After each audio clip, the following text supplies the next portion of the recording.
right, so we're kind of wrapping up the day and trying to kind of game plan how we're going to tackle this enormous berry patch. And so some of the logic that we're trying to use here is just where we're going to put the pile temporarily and or permanently, and where we're going to put it in such a way that it doesn't get in our way immediately the second I make the pile. So we know there's fieldstones all in front of us under this tree. We suspect there could be further burials that way. So we're kind of coming down a step further into, I guess you call it another row. And so in there, in that brush, is a large dine base with 3 or 4 flat markers, lawn markers over there. So it's almost like another row here. So we're kind of trying to make the assumption, where does this whole plot end as best we can. So we're looking at these 2 here, and with experience, we know that there should be footstones for this. So Hillary ran and grabbed her probe, and there we go. Now come step right here. Step right here. See if you get the same results.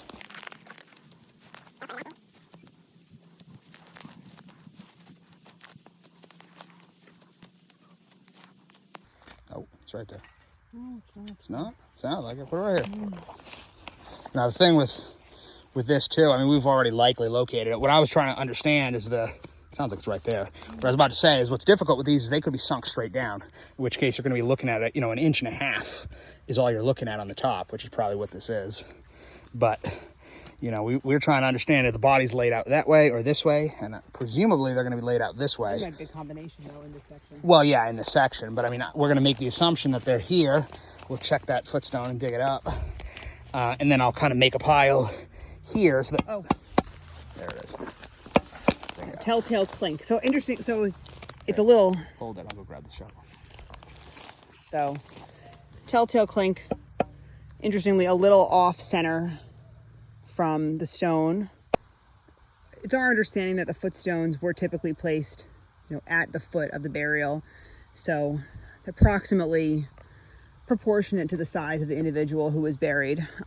So this is pretty far away. This is probably like 10 feet from the stone. So sometimes we do put these back in a spot that makes sense, because there's definitely some degree of migration. So Sean's got his trusty predator shovel. Can you give me this guy? Sure.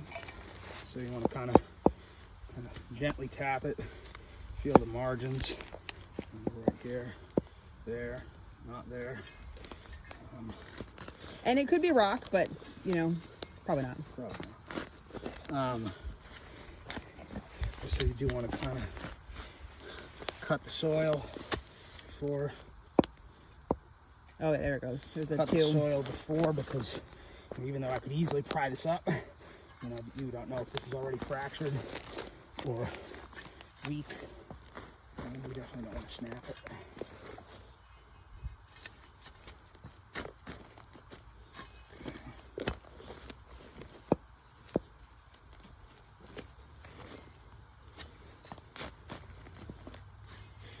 Ground cover is really So you just tapped it there, didn't you, with the shovel? So you can see the margin right there now.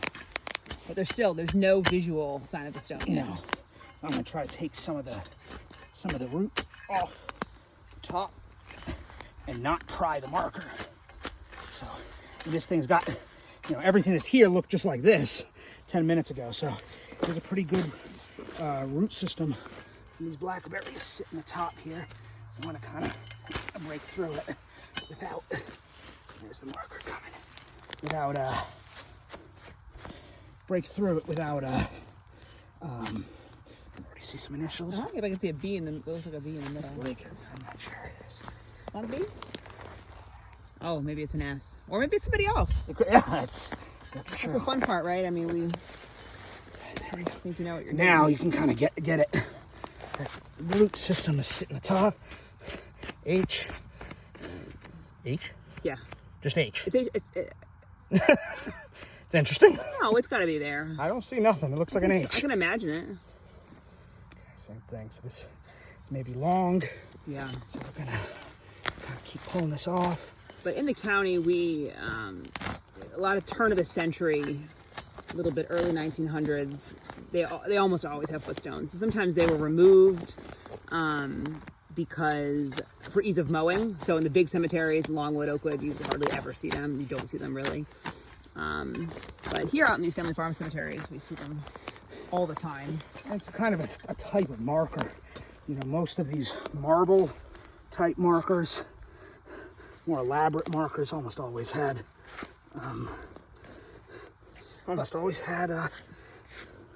We found some cool instances of them looking like really looks like it just has an H. Okay, well, check it out. I think it's got another one.